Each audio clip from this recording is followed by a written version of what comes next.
નમસ્કાર વિદ્યાર્થી મિત્રો, એકાઉન્ટ વિષયમાં આપણે બીજા ચેપ્ટરનો અભ્યાસ કરી રહ્યા હતા, વ્યવહારોની દ્વિઅસર અને ખાતાના પ્રકાર. આ બીજા ચેપ્ટરની શરૂઆતમાં આપણે જે બે બાબતો જોઈ, સૌથી પહેલી બાબત જોઈ કે વ્યવહાર આર્થિક છે કે બિનઆર્થિક, તે વ્યવહારને આપણે શું કરવો, ઓળખવો. ત્યાર પછી જોયું કે જે વ્યવહાર આર્થિક હશે એ વ્યવહાર રોકડ છે કે ઉધાર, એને આપણે શું કરવાનો, ઓળખવાનો. એ પણ આપણે જોઈ ગયા. હવે જે આ ચેપ્ટરની મહત્વની જે બાબત આપણે જોવાની આવશે એ શું છે તો કે વ્યવહારોની શું અસર, દ્વિઅસર. વ્યવહારોની દ્વિઅસર. દ્વિઅસર એટલે કે દ્વિ એટલે શું કહેવાય, બે. એટલે કે કોઈ પણ વ્યવહાર હશે એ વ્યવહારોની કેટલી અસર આપવામાં આવતી હોય, બે. તો હવે આપણે આગળ એ અભ્યાસ કરવાનો આવશે કે જે વ્યવહાર છે એની આપણે બે અસર છે એ કઈ રીતના આપવાની. તો ત્યાર પછીની આપણે બાબત જોઈ વ્યવહારોની દ્વિ એટલે કે બેવડી અસર શું કરો, સમજાવો. ધંધાના દરેક આર્થિક વ્યવહારો, આપણે અગાઉ પણ જોઈ ગયા કે ધંધાના કેવા વ્યવહારોની હિસાબી ચોપડે નોંધ થતી હોય, આર્થિક વ્યવહારો. ધંધાના આર્થિક વ્યવહારોની હિસાબી ચોપડે કેટલી અસર આપવામાં આવતી હોય, બે અસર. હિસાબી ચોપડેની કેટલી અસર આપવામાં આવે છે, બે અસર આપવામાં આવે છે. એટલે કે દરેક વ્યવહારોમાં કેટલા ખાતાઓ અસર પામતા હોય, બે ખાતાઓ. જે કોઈ પણ વ્યવહાર છે, જે આર્થિક વ્યવહાર છે એ દરેક આર્થિક વ્યવહારની હિસાબી ચોપડે કેટલી અસર આપવામાં આવતી હોય, બે. એનો મતલબ કે દરેક ખાતાઓમાં, દરેક વ્યવહારમાં છે એ કેટલા ખાતાઓ અસર પામતા હોય તો કે ઓછામાં ઓછા કેટલા ખાતાઓ અસર પામતા હોય, બે ખાતાઓ. તો હવે આપણે વિદ્યાર્થી મિત્રો એ જોવાનું છે કે જે વ્યવહાર છે એ વ્યવહારમાં કયા બે ખાતાઓ અસર પામે, એ આપણે શું કરવાનું, નક્કી કરવાનું. પણ એ આપણે નક્કી ક્યારે કરી શકશું, જે અત્યાર સુધીની બાબતો જોઈ તમને બધી યાદ રહેવી જોઈએ. સૌથી પહેલા આપણે જોઈએ કે વ્યવહારનો ઉદ્ભવ. આપણે જોઈએ કે કોઈ પણ વ્યવહારનો ઉદ્ભવ થાય એ વ્યવહાર છે કેટલા પ્રકારનો થતો હોય, બે. કાંઈ વ્યવહાર કેવો હોય, આર્થિક, અથવા તો એ કેવો વ્યવહાર હોય, બિનઆર્થિક. જો એ વ્યવહાર બિનઆર્થિક હશે તો એની હિસાબી ચોપડે કે નોંધ થતી નથી, તો અહીંયા વ્યવહાર શું થઈ જશે, પૂરો થઈ જશે. પણ જો એ વ્યવહાર આર્થિક હશે, આર્થિક વ્યવહાર હશે તો આર્થિક વ્યવહાર એ કેટલા પ્રકારના થતા હોય, બે. કાંઈ કેવો વ્યવહાર હોય, રોકડ વ્યવહાર, અથવા તો એ કેવો વ્યવહાર હશે, ઉધાર વ્યવહાર. જે આપણે ગયા લેક્ચરમાં જોઈ ગયા કે જે કોઈ પણ વ્યવહાર છે એ વ્યવહાર છે કાં રોકડ છે અથવા તો શું છે, ઉધાર. એટલે કે વિદ્યાર્થી મિત્રો આપણે પહેલા સૌથી પહેલા વ્યવહાર ઉપરથી આપણે ખ્યાલ આવવો જોઈએ કે આપેલ વ્યવહાર છે રોકડ ગણવો કે ઉધાર. તો જ તમે એ વ્યવહારમાં જે બે ખાતાઓ છે એ બે ખાતાઓ શું કરી શકશો, નક્કી કરી શકશો. વ્યવહાર રોકડ કે ઉધાર વગર તમે ખાતાઓ નક્કી કરી શકશો નહીં. કદાચ નક્કી થશે તો એ કેવા ખાતાઓ નક્કી થશે, ખોટા ખાતાઓ. એટલે આપણે સૌથી પહેલા વ્યવહારો છે એ રોકડ છે કે ઉધાર આપણે શું કરવાનું, સમજવું. હવે આપણે એ નક્કી કરવાનું કે આ જે બંને પ્રકારના વ્યવહારો છે એ વ્યવહારોમાં કેટલા ખાતાઓ અસર પામતા હશે, બે ખાતાઓ. એમાંથી જો આપેલ વ્યવહાર છે એ આપેલ વ્યવહાર રોકડ વ્યવહાર હશે તો એમાં બે ખાતાઓ ક્યાં અસર પામશે, તો કે કોઈ પણ રોકડ વ્યવહાર હોય ને એટલે એક ખાતું નક્કી છે. શું ખાતું આવે, રોકડ ખાતું. કોઈ પણ રોકડ વ્યવહાર હશે એટલે એક ખાતું આપણે લખી જ નાખવાનું, કયું ખાતું, રોકડ ખાતું. બીજું ખાતું તો કે અન્ય ખાતું. અન્ય ખાતું એટલે તો કે એ વ્યવહારમાં તમને શું કરેલું હોય, આપેલું. એટલે વ્યવહારમાં એક ખાતું તો આપણે આપેલ જ છે, બરાબર. બીજું ખાતું છે એ આપણે કોના આધારે નક્કી કરવાનું, વ્યવહાર રોકડ છે કે ઉધારના આધારે. એટલે વ્યવહાર રોકડ છે તો એક ખાતું રોકડ, બીજું ખાતું અન્ય. અન્ય ખાતું તમને શેમાં આપેલ હશે, વ્યવહાર.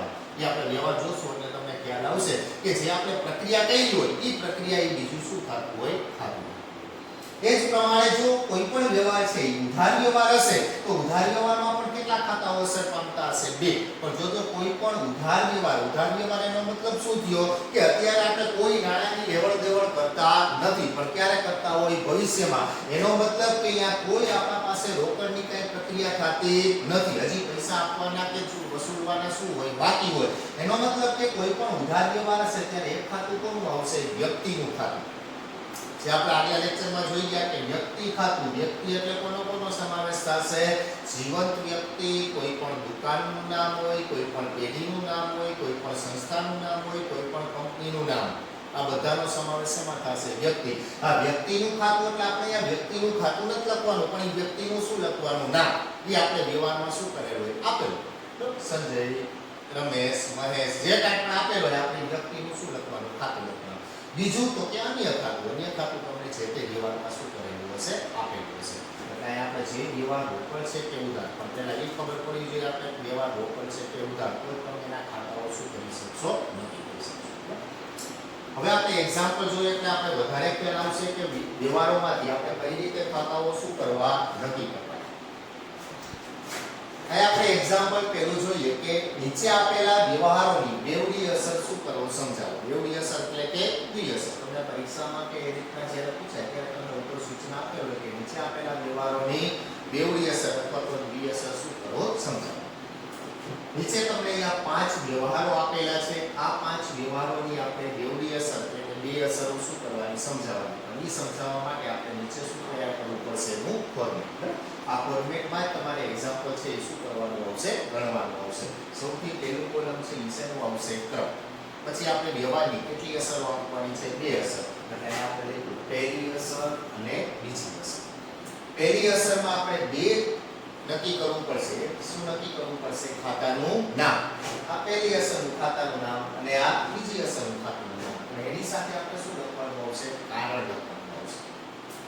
શરૂઆતના એક્ઝામ્પલમાં કારણ લખવું થોડું અઘરું લાગશે, બરાબર, પણ એ આપણે જેમ ધીમે ધીમે આગળ ચાલશે, બરાબર, ખરેખર એ બીજા ચેપ્ટરથી લાગુ પડશે, પણ આપણે આગળની બાબત આવશે. જ્યારે ખાતાના પ્રકારો જોશું ત્યારે તમને વ્યવસ્થિત સમજાઈ જ જશે. પણ અત્યારે કદાચ પેલા શરૂઆતના એક બે એક્ઝામ્પલમાં ન સમજાય, બરાબર, તો ધીમે ધીમે આપણે ખબર પડી જશે કે એનું કારણ શું હતું. બરાબર, પણ આપણા માટે મહત્વની બાબત શું છે કે બંને ખાતાઓ શું કરવા નથી.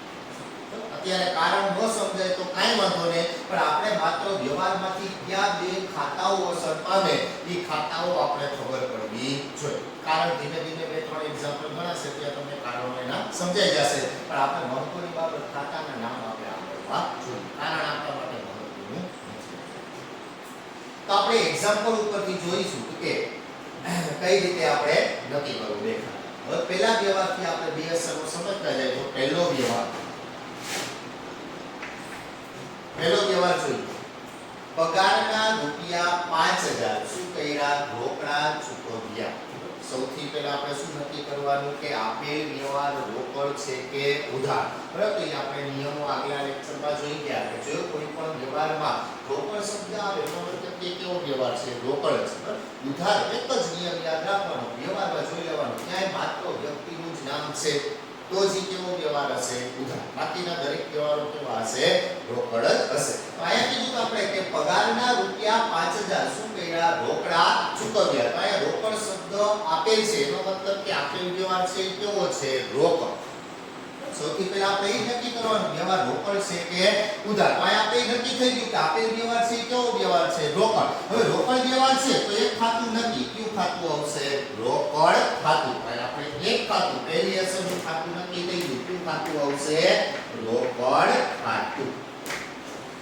એક ખાતું નક્કી થઈ ગયું. બીજું ખાતું તો કે અન્ય ખાતું. તો એ તમને શેમાં આપેલું હશે, વ્યવહારમાં. અને વ્યવહાર ઉપરથી આપણે કઈ રીતના નક્કી કરવાનું તો કે આપણે જે વ્યવહાર છે બીજું ખાતું કયું આવશે તો કે જે આપણે પ્રક્રિયા કરતા હોય.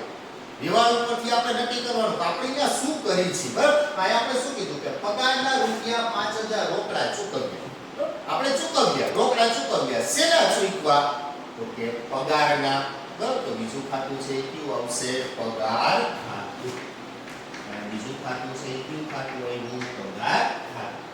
આપણે આપણી પેઢીના ચોપડે હિસાબો લખી છે, બરાબર. તો આપણે હિસાબો લખતી વખતે આપણે શું જોવાનું તો કે આપણે રોકડા ચૂકવી દીધા. ચૂકવા એટલે એક ખાતું કયું આવ્યું, રોકડ ખાતું. બીજું તો કે આપણે શેના ચૂકવા તો કે પગારના. તો બીજું ખાતું છે કયું ખાતું આવશે, પગાર. વિદ્યાર્થી મિત્રો આ રીતે આપણે ખાતાઓ શું કરવાના નક્કી કરવાના. પણ પહેલા શું સમજાવવું જોઈએ, વ્યવહાર રોકડ છે કે ઉધાર. અહીંયા વ્યવહાર રોકડ હતો એટલે આપણે ખાતું શું લખ્યું, રોકડ ખાતું. બીજું ખાતું તમને વ્યવહારમાં આપેલ છે જે આપણે પ્રક્રિયા કરતા હોય એનું ખાતું. ત્યારે આપણે પ્રક્રિયા શું કરી છે તો ચૂકવ્યા. શેના ચૂકવા, પગારના. તો બીજું ખાતું કયું આવશે, પગાર. હવે આપણે એનું શું લખવાનું, કારણ. હવે કારણ લખો ત્યારે એના માટે તમારે ત્રણ શબ્દોને ધ્યાનમાં રાખવાના આવશે જ્યારે આપણે કારણ લખશું ત્યારે. અને એ ત્રણ શબ્દો છે એ શું આવશે તો કે અહીંયા આપણે જે ખાતું નક્કી કરીશું એ ખાતાના કેટલા પ્રકારો હોય, ત્રણ. જે આપણે આના પછીની બાબતમાં જોવાનું આવશે. આપણે ચેપ્ટરમાં જે બાકી છે ખાતાના પ્રકારો, બરાબર, પણ અહીંયા આપણે કારણ સમજવા માટે માટે એને થોડાક સમજી લેશું અત્યારે, પછી વિસ્તારથી આપણે પછી જોશું. તો અહીંયા આપણે જે કારણ લખવાનું છે ને એ કોનું કારણ લખવાનું? તો કે ખાતાનું. ખાતાના કેટલા પ્રકારો હોય? તો કાંઈ વ્યક્તિ ખાતું હોય, કાંઈ માલ અથવા તો કોનું ખાતું હોય? મિલકતનું ખાતું હોય, અથવા શેનું ખાતું હોય? ઉપજ ખર્ચનું ખાતું. એનો મતલબ કે અહીંયા જે ખાતાનું નામ આવે છે એ ખાતું આ વ્યક્તિનું ખાતું હશે, આ આપણા માટે માલ કે મિલકત. માલ એટલે ખરીદીને શું કરતા હોય? વેચાણ કરતા હોય. મિલકત એટલે જમીન, મકાન, યંત્રો, વાહનો, રોકડ, આ બધી આપણી શું કહેવાય? મિલકત કહેવાય. ઉપજ ખર્ચ ખાતું. ઉપજ ખર્ચ ખાતું એટલે આપણે પેઢીમાંથી કોઈ પણ પ્રકારની ચૂકવણી કરતા હોય, ચૂકવ્યા હોય, ચૂકવણી કરતા હોય, એ બધા આપણા શું કહેવાય? ખર્ચ. આપણે કોઈ પાસેથી કંઈ પણ રકમ મળતી હોય તો એ આપણી શું કહેવાય? આવક. એટલે અહીંયા આપણે ખાતાના કારણો, 3 કારણો આપણે લખવાના આવશે. એટલે કે જ્યાં ખાતું આવે છે એનું આપણે શું લખવાનું? કારણ. પણ એના માટે તમને એ ખબર પડવી જોઈએ કે આ રોકડ છે એ શું કહેવાય? રોકડ છે એ વ્યક્તિ ખાતું છે તો કે નહીં. રોકડ ઉપજ ખર્ચ છે તો કે નહીં. તો રોકડ એ આપણી શું કહેવાય? મિલકત કહેવાય. આપણા પાસે જેટલા રૂપિયા રોકડા છે એ આપણી શું કહેવાય? મિલકત. એનો મતલબ કે રોકડ ખાતું છે એ શું છે? તો કે મિલકત. તો તમારી આ કારણ 2 માંથી એક લખવાનું. કા રોકડ શું થાય? આવે. કા રોકડ શું થાય? જાય. રોકડની 2 જ પ્રક્રિયા થતી હોય. કા આપણા પાસે રોકડ શું થાય? આવે. અથવા તો આપણા પાસેથી રોકડ શું થાય? જાય છે. અહીંયા તમે જે ખાતું લખશો એનું શું લખવાનું? કારણ લખવાનું આવશે. અહીંયા રોકડ એ આપણી શું છે? મિલકત. મિલકત છે તો આપણે કારણ આ આવે છે આ શું થાય? જાય છે. પણ તમને ખબર ક્યારે પડશે કે રોકડ આવે છે કે જાય છે? તો એ તમને કોના ઉપરથી ખબર પડશે? વ્યવહાર ઉપરથી. વ્યવહાર ઉપરથી આપણે ખ્યાલ આવશે કે અહીંયા આપણે કીધું કે પગારના આપણે 5000 રોકડા શું કર્યા? ચૂકવ્યા. આપણે રોકડા ચૂકવ્યા તો આપણા પાસે રોકડ શું થાય? તો કે રોકડ શું થાય? જાય છે. અહીંયા આપણે શું કારણ લખવાનું? જાય છે. આ એનું શું થયું? કારણ. બીજું ખાતું કયું હતું? તો કે પગાર ખાતું. તો પગાર છે એ આપણે કર્મચારીઓને શું કરતા હોય? ચૂકવતા હોય. ચૂકવ્યા જે વ્યવહારમાં છેલ્લે શબ્દ ચૂકવ્યા એવો આવે એનો મતલબ કે આપણે ચૂકવતા ક્યારે હોય? તો કે આપણો શું કહેવાય? ખર્ચ કહેવાય. જે વ્યવહારમાં પાછળ મળ્યા શબ્દ આવે, આપણે મળ્યા એનો મતલબ કે આપણી શું થાય? ઉપજ અથવા તો શું કહેવાય? આવક કહેવાય. અહીંયા શું કીધું? ચૂકવ્યા એટલે આપણે ઈ પગાર છે એ આપણે કર્મચારીઓને શું કરતા હોય? ચૂકવતા હોય. તો પગાર એ આપણા માટે શું કહેવાય? ખર્ચ. આપણે પેઢી છીએ. આપણે પેઢીમાં જે કામ કરતા કર્મચારીઓ છે એને આપણે પગાર ચૂકવશું. ચૂકવ્યા એનો મતલબ કે એ શું કહેવાય? ખર્ચ. કારણ શું આવશે? ખર્ચ થાય છે. કારણમાં આ 6 શબ્દોમાંથી જ કોઈ પણ એક શબ્દ આવવાનો છે. કારણ. પણ ઈ આપણે 3 માંથી કયો છે પ્રકાર ઈ નક્કી કરવું પડે. કાંઈ આપણે ખાતું છે ઈ વ્યક્તિ ખાતું છે, માલમિલકત ખાતું છે કે ઉપજ ખર્ચ ખાતું છે. એટલે કારણ થોડાક અત્યારે અઘરા લાગશે પણ જેમ આગળ આપણે એક્ઝામ્પલ જોતા જશું એમાં આપણે ખ્યાલ આવશે કે કારણમાં આપણે શું લખવાનું. આ પહેલો વ્યવહાર. આ રીતે આપણે નક્કી કરવાનું કે ક્યાં 2 ખાતાઓ હશે. ત્યાર પછીનો આપણે બીજો વ્યવહાર જોઈએ તો રૂપિયા 8000 નો માલ રોકડેથી શું કર્યો? વેચ્યો. સૌથી પહેલા એ નક્કી કરો આપેલ વ્યવહાર રોકડ છે કે ઉધાર? તો કે વ્યવહારનો કયો શબ્દ આવ્યો? રોકડ. એનો મતલબ કે કેવો વ્યવહાર છે? રોકડ. જે વ્યવહારમાં રોકડ છે તો રોકડમાં પહેલું ખાતું કયું ખાતું આવશે? રોકડ ખાતું. હવે આપણે એનું કારણ સાથે જ સમજતા જશું. બરાબર? તો અહીંયા વિચારવાનું કે રોકડ તો રોકડ એ આપણી શું કહેવાય? મિલકત. રોકડની 2 હવે સીધે સીધું યાદ રાખો. રોકડ તો વારંવાર આવવાનું જ છે ખાતું. એટલે આપણે યાદ રાખી લેવાનું. રોકડની પ્રક્રિયા કેટલી હોય? 2. કારણ કેટલા હોય? 2. કા રોકડ આવે અથવા તો રોકડ શું થાય? જાય. તો અહીંયા આપણે રોકડ ખાતું આવ્યું તો આ કારણ શું આવશે? કા આવે છે કા જાય છે. એના માટે આપણે વ્યવહાર જોવો પડશે. આ વ્યવહારમાં કીધું રૂપિયા 8000 નો માલ આપણે રોકડેથી શું કર્યો? વેચ્યો. આપણે બીજાને 8000 રૂપિયાનો માલ વેચી તો રોકડ શું થાય આપણા પાસે? રોકડ આપણા પાસે શું થાય? આવે. કારણ કે આપણે એને માલ શું કર્યો? વેચ્યો. તો રોકડ શું થાય? આવે છે. તો આપણે કારણ છે શું લખવાનું? આવે છે. હા, ત્યાં ખાસ એક ધ્યાન રાખજો કારણ લખો ત્યારે આપણે એમ થાય માલ વેચ્યો તો જાય છે. જાય છે એ રોકડ નથી જતી. જાય છે શું? આપણા પાસેથી માલ જાય છે. આપણે અહીંયા કારણ કોનું લખવાનું છે? રોકડ. તો આપણે માલ વેચ્યો તો રોકડ આપણા પાસે શું થાય? આવે છે. અને આપણે માલ વેચ્યો તો માલ આપણા પાસેથી શું થાય? જાય. પણ જેનું ખાતું લખો એનું શું લખવાનું? કારણ. એક ખાતું કમ્પ્લીટ, બીજું ખાતું તો કે અન્ય જે તમને વ્યવહારમાં શું કરે છે? આપે છે. તો બીજું ખાતું આપણે અહીંયા શું પ્રક્રિયા કરી? તો કે આપણે 8000 રૂપિયાનો માલ શું કર્યો? વેચ્યો. માલ વેચ્યો એટલે કયું ખાતું આવશે? વેચાણ ખાતું. અને બીજું ખાતું છે એ કયું ખાતું આવશે? વેચાણ ખાતું. હવે એનું કારણ લખીએ ત્યારે કારણ કે વેચાણી વ્યક્તિ છે તો કે નહીં, ઉપજ ખર્ચ છે નહીં, તો વેચાણી શું કહેવાય? માલ. ખરીદ ખાતું અને વેચાણ ખાતું. ખરીદી ને વેચાણ છે એ શેનું ખાતું હોય? માલનું ખાતું. કાંઈ વેચાણ ખાતું છે એ શેનું ખાતું કહેવાય? માલનું. હવે જોવાનું, વેચાણ કરી તો માલ આવે કે જાય? તો કારણ કે જાય માલ આવે છે અથવા તો જાય છે. હવે આપણે શું કરી? વેચાણ. વેચાણ કરી તો માલ શું થાય? આપણા પાસેથી જાય છે. અને કારણ શું આવશે? જાય છે.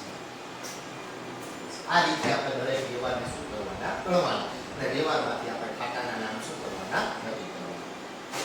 ત્યાર પછીનો ત્રીજો વ્યવહાર, કમિશનના રૂપિયા 8000 શું થયા? મળ્યા. તો સૌથી પહેલા નક્કી કરો કે આપેલ વ્યવહાર છે એ રોકડ છે કે ઉધાર. જો વ્યવહારમાં ક્યાંય વ્યક્તિનું નામ છે નથી, એનો મતલબ કે કેવો વ્યવહાર છે? રોકડ. જો માત્ર વ્યક્તિનું નામ હોય તો જ કેવો વ્યવહાર ગણવાનો? ઉધાર. આમાં ક્યાંય વ્યક્તિનું નામ નથી, એનો મતલબ કે કેવો વ્યવહાર છે? રોકડ. રોકડ વ્યવહાર છે તો એક ખાતું કયું આવશે? રોકડ ખાતું. એટલે આપણે ખ્યાલ આવી જવો જોઈએ રોકડ. રોકડની પ્રક્રિયા કેટલી હોય? બે. કાં રોકડ આવે અથવા રોકડ જાય. તો એ કઈ રીતે નક્કી થશે? તો કે વ્યવહાર જોઈએ. જોવાનું, કમિશનના રૂપિયા 8000 શું થયા? મળ્યા. મળ્યા હોય તો આપણા પાસે રોકડ શું થાય? આવે છે. પણ કારણ શું લખવાનું? આવે છે. રોકડ આવે છે. શું કામ રોકડ આવે છે? શેના મળ્યા આપણે? તો કે એ બીજું ખાતું. ભાઈ આપણે મળ્યા. શેના મળ્યા? તો કે કમિશનના. તો બીજું ખાતું કયું આવશે? કમિશનનું ખાતું. કમિશનનું ખાતું. હવે અહીંયા કારણ લખવાનું. મેં હમણાં કીધું પ્રમાણે જે વ્યવહારમાં પાછળ ચૂકવ્યા હશે તો એ પેઢીનો શું કહેવાય? ખર્ચ. જે વ્યવહારમાં પાછળ મળ્યા આપેલા હશે તો એ પેઢીનું શું કહેવાય? ઉપજ કહેવાય. આપણે મળ્યા કઈ આપણી શું કહેવાય? ઉપજ. ક્યાં? પગાર હોય, સ્ટેશનરી હોય, કમિશન હોય, દલાલી હોય, વ્યાજ હોય, આ બધું શું હોય? ખર્ચ અને ઉપજ. મળ્યા તો એ શું કહેવાય? ઉપજ. કારણ શું લખવાનું? ઉપજ થાય છે. આ ત્રીજો વ્યવહાર. ત્યાર પછીનો ચોથો વ્યવહાર, ઓફિસ ખર્ચના રૂપિયા 1500 રોકડા શું કર્યા? ચૂકવ્યા. ઓફિસ ખર્ચના રૂપિયા 1500 રોકડા ચૂકવ્યા. તો આ કે વ્યવહાર કેવો છે? રોકડ. એનો મતલબ કે એક ખાતું કયું આવશે? રોકડ ખાતું. રોકડ. રોકડની પ્રક્રિયા કેટલી થાય? બે. આ રોકડ શું થાય? આવે અથવા તો રોકડ શું થાય? જાય. એ ખબર કેમ પડશે? તો કે વ્યવહાર જો. વ્યવહારમાં શું કીધું હતું? ઓફિસ ખર્ચના રૂપિયા 1500 રોકડા ચૂકવ્યા. આપણે રોકડા ચૂકવ્યા તો આપણા પાસેથી રોકડ શું થાય? જાય. એના કારણ શું આવશે? જાય છે. રોકડ જાય છે. શા માટે જાય છે? શું કર્યું આપણે અહીંયા? તો કે ચૂકવ્યા. શેના ચૂકવા? ઓફિસ ખર્ચના. તો બીજું ખાતું છે એ કયું આવશે? ઓફિસ ખર્ચ ખાતું. ઓફિસ ખર્ચ ખાતું. હવે અહીંયા કારણ તો કે ચૂકવ્યા છે અને શું આવશે? તો કે ખર્ચ. એમ તો આપણે શબ્દમાં આવી ગયું. શું છે? ખર્ચ ખાતું. તો અહીંયા કારણ શું લખવાનું? ખર્ચ થાય છે. આ ચોથો. ત્યાર પછીનો પાંચમો અને છેલ્લો વ્યવહાર, મયુર પાસેથી રૂપિયા 20000 નો માલ શું કર્યો? ખરીદ્યો. જો વ્યવહાર રોકડ છે કે ઉધાર? તો વ્યવહારમાં જો વ્યક્તિનું નામ છે તો કે આ કોણ છે? વ્યક્તિ મયુર. પણ વ્યક્તિ સાથે સાથે જોઈ લેવાનું કે રોકડ શબ્દ છે. જો રોકડ શબ્દ હોય તો એ કેવો વ્યવહાર થઈ જાય? રોકડ. આ રોકડ શબ્દ નથી, એનો મતલબ કે વ્યવહારમાં માત્ર કોનું નામ છે? વ્યક્તિનું નામ. વ્યક્તિનું નામ હોય તો એ કેવો વ્યવહાર હોય? ઉધાર વ્યવહાર. અને જ્યારે કોઈ પણ ઉધાર વ્યવહાર હશે ત્યારે રોકડ ખાતું છે એ અસર પામશે નહીં. આ તો ઉધાર ક્યારે કહી શકાય કે આપણા પાસે કઈ રોકડ આવી નથી અથવા તો આપણે કઈ રોકડ જોઈએ નથી. એનો મતલબ કે આપણે વ્યવહાર છે કેવો વ્યવહાર છે? ઉધાર. અને જ્યારે કોઈ પણ ઉધાર વ્યવહાર હશે ત્યારે એક ખાતું કોનું ખાતું આવશે? વ્યક્તિનું ખાતું. હવે વ્યક્તિનું ખાતું એટલે અહીંયા આપણે એવું નથી લખવાનું વ્યક્તિનું ખાતું એમ, પણ એ વ્યવહારમાં જોવાનું વ્યવહારમાં વ્યક્તિ કોણ છે? તો કે મયુર. તો એ ખાતું કોનું આવશે? મયુરનું ખાતું. મયુરનું ખાતું. હવે તો કે હવે એનું આપણે શું લખશું કારણ અહીંયા મયુરનું ખાતું તો કે આ ત્રણમાંથી શેમાં આવશે તો કે મયુરી કોણ કહેવાય વ્યક્તિ તો વ્યક્તિનું કારણ બે જ આવે વ્યક્તિની પ્રક્રિયા બે જ હોય કાં વ્યક્તિ કાંઈ પણ લેનાર હોય અથવા તો વ્યક્તિ કાંઈ પણ શું હોય આપનાર હોય તો અહીંયા આપણે વિચારવાનું કે મયુર છે તો મયુર કાંઈ લેનાર છે કે આપનાર છે તો એના માટે આપણે વ્યવહાર જોવો પડે શું કીધું મયુર પાસેથી રૂપિયા 20,000 નો માલ આપણે શું કર્યો ખરીદ્યો મયુર પાસેથી આપણે માલ ખરીદ્યો તો મયુર શું કરતો હશે મયુર લેનાર કહેવાય કે આપનાર આપણે મયુર પાસેથી માલ ખરીદ્યો તો મયુર શું કહેવાય આપનાર લેનાર કોણ કહેવાય આપણે પણ અહીંયા આપણે આપણું નથી લખવાનું આપણે કોનું કારણ લખવાનું મયુર મયુરની પ્રક્રિયા શું છે તો કે મયુર પાસેથી આપણે માલ ખરીદ્યો તો મયુર શું છે આપનાર તો અહીંયા શું લખવાનું આપનાર છે જો કોઈ પણ ઉધાર લેવાના છે તો એક ખાતું કોનું આવશે વ્યક્તિનું ખાતું બીજું ખાતું તો કે હવે મયુર આપનાર છે તો બીજું ખાતું તમને વ્યવહારમાં આપેલ છે કે આપણે શું પ્રક્રિયા કરી તો કે મયુર પાસેથી આપણે માલ શું કર્યો ખરીદ્યો માલ ખરીદ્યો હોય જ્યારે માલ વેચ્યો હોય ત્યારે એક ખાતું કયું આવતું હોય વેચાણ ખાતું એ જ રીતના માલ ખરીદ્યો હોય ત્યારે એક ખાતું કયું આવશે ખરીદ ખાતું અને બીજું ખાતું છે એ કયું ખાતું આવશે ખરીદ ખાતું હવે એનું કારણ તો કે ખરીદી શેની થતી હોય તો કે માલની ખરીદીને વેચાણ છે એ શેનું થતું હોય માલનું તો અહીંયા કારણ આ આવે છે આ શું થાય જાય છે તો વિચારો કે આપણે માલની ખરીદી કરી તો માલ આવે કે જાય તો કે આપણે ખરીદી કરી તો માલ આપણા પાસે શું થાય આવે છે અને આ કારણ શું આવશે આવે છે આ પાંચ વ્યવહારોની આપણે શું કરી અસર આ ખાતાઓની કેવી અસર કહેવાય દ્વિઅસર અથવા તો બેવડી અસર એટલે કે આપણે દરેક ખાતામાંથી નક્કી કરવાનું કે કયા બે ખાતાઓ અસર પામે કારણ છે અત્યારે થોડા અઘરા લાગશે પણ ધીમે ધીમે એક્ઝામ્પલ જોશું ત્યારે આપણે ખબર પડી જશે પણ આપણા માટે મહત્વનું શું છે આ બે ખાતાઓ આપણે નક્કી કરતા આવડવા જોઈએ જે વ્યવહાર આપેલ છે એમાં કયા બે ખાતાઓ શું થાય અસર પામે પાંચ વ્યવહાર જોયા હજી આપણે વધારે એક્ઝામ્પલ આ પ્રકારના જોશું કે કઈ રીતે આપણે બે ખાતાઓ શું કરવા નક્કી કરવા નમસ્કાર